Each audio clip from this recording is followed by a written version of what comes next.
G'day everybody, Fox Blockhead here with your 2021 Azerbaijan Fantasy Grand Prix review. That's right, the Azerbaijan Grand Prix from a fantasy perspective. Now, I'm sorry it's a little bit late this time. I feel like I'm Bottas in the pits. Now, I know how he feels, is what I should say. I know how Bottas feels still in the pits. It's just taken a while. Real life comes up and, yeah. You got to deal with that when it comes. But here it is, the fantasy race result. In first place, we have Sergio Perez, won the race, 51 points. Nice work. Checo Gasly coming in second with 43, and Vettel with a stellar performance, 36 points for third place.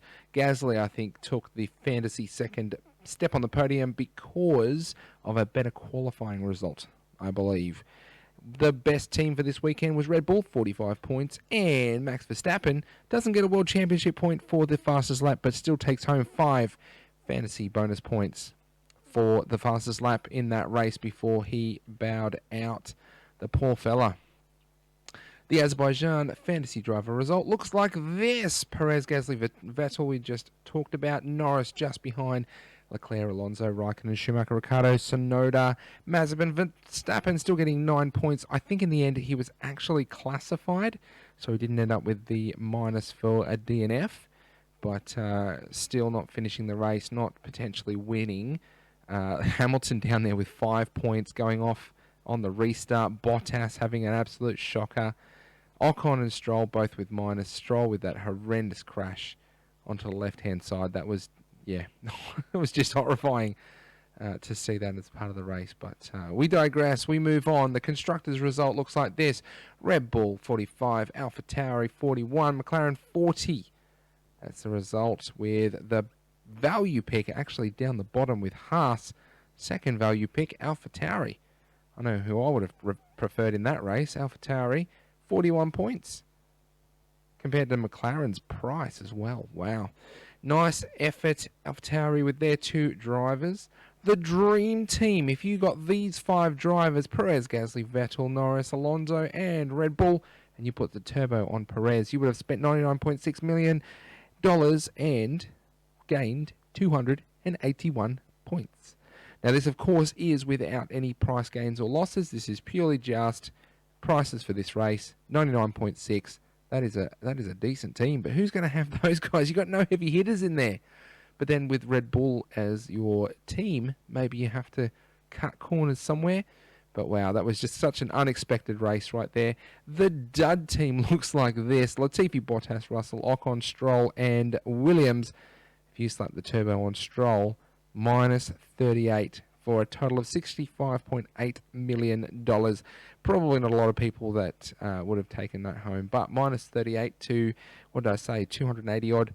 That's a bit of a gap. So plenty of places to move in mini leagues.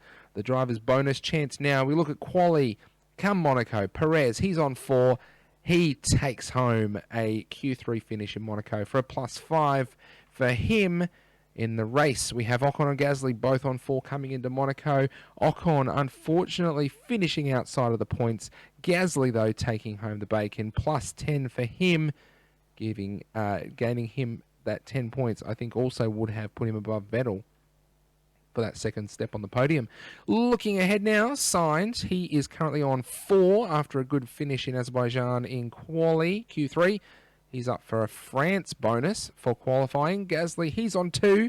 He'll be looking at Austria Mark II, the Styrian Grand Prix, I guess it is. I think that's second, for a possible bonus. But everyone else, they're either not doing well or they've reset their bonuses.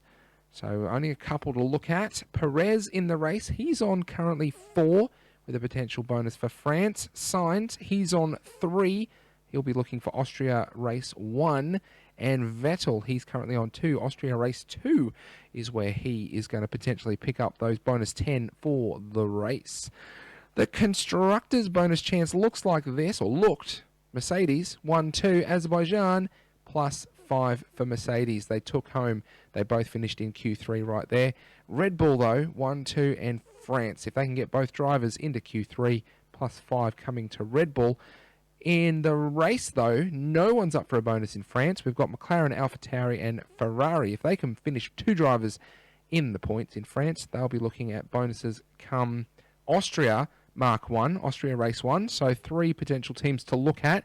But Red Bull for a bonus 5 this point. Plus this weekend with their 2 drivers doing quite well. Could be a shout. The drivers' standings now look like this. Verstappen, Hamilton still at the top with no change. Norris in third, climbing some points towards them, but still not a massive threat, I would imagine. Remember, the change on the left is their change in position. The change on the right is their price change between races. So I take a snapshot of their prices on Quali and record those that information and get back to you. The only one there that you'd be concerned about is Bottas, 23 million, down in 8th place at the moment. And Norris, he is definitely the value pick of this season. Vettel moving into the top 10. The bottom 10 look like this. I think Ocon must have made way for him. Heading down the standings, Mick Schumacher, Kimi Räikkönen also gaining places with Mick. Mick, decent value up there for Haas. Latifi, Mazepin, down the bottom. But everyone's positive points, so we're all good. Constructors' standings look like this. Red Bull with the value pick of the season at the moment, with McLaren a very, very close second. Do you take the raw points or do you try for value and spread that around?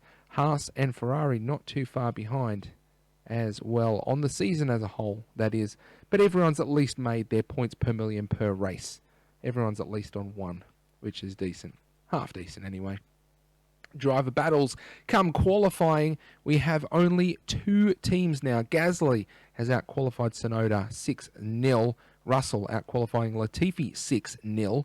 We've got 2 teams that are on 3 apiece. McLaren and Aston Martin. Otherwise, it's looking fairly one-sided, but only 6 races in. Plenty more to go. The race battles, though, a lot more one-sided there. A lot more 5-1s. Raikkonen over Giovinazzi. Stroll and Vettel taking it equally into France, 3-3, and qualifying and the race.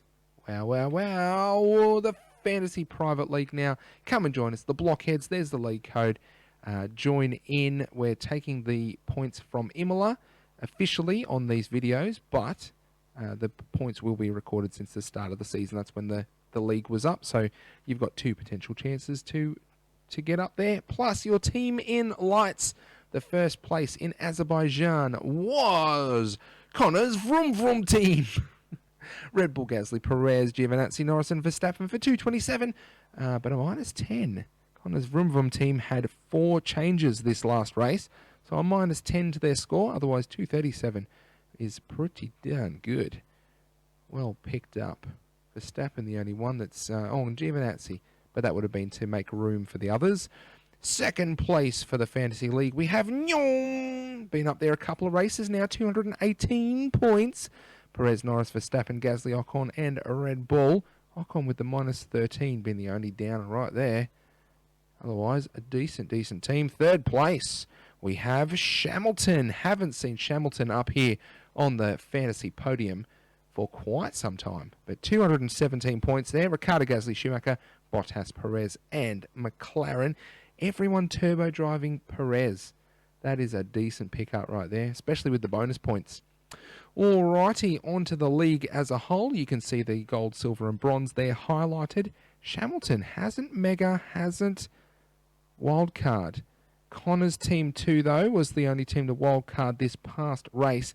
And I know for those people who are waiting down the bottom half of the league, waiting for Great Britain to potentially mega, either Verstappen or Hamilton, now lost their chance to try and pick up those bonus points from sprint qualifying. But that is how the league stands, as in total points since round 2. You can see how many you need to make up to jump a spot or 2. And a couple of potential changes between races. But that is as it stands. Good luck for France, everybody. Sprint race qualifying, just like I was mentioning, there's no streak bonuses, but if you mega driver or if you turbo driver, those points are doubled or tripled. So, tripling Verstappen or Hamilton come sprint quali, that was a chance that people were taking, and it has backfired. So good luck on making the right choices. Here we go for this calendar. Singapore has been scratched. Poor Singapore. They're trying to fit another race in there as they go, but that's still a lot of races. Perez up there with the top step. Azerbaijan into France, Austria, Styria. I'm looking forward to a triple header. This will be good. But French Grand Prix coming up this weekend, June 18th to 20th, with quali 3 p.m. Saturday, June 19th. Good luck with your changes. Have an awesome week. And until next time, I'll see you later, alligators.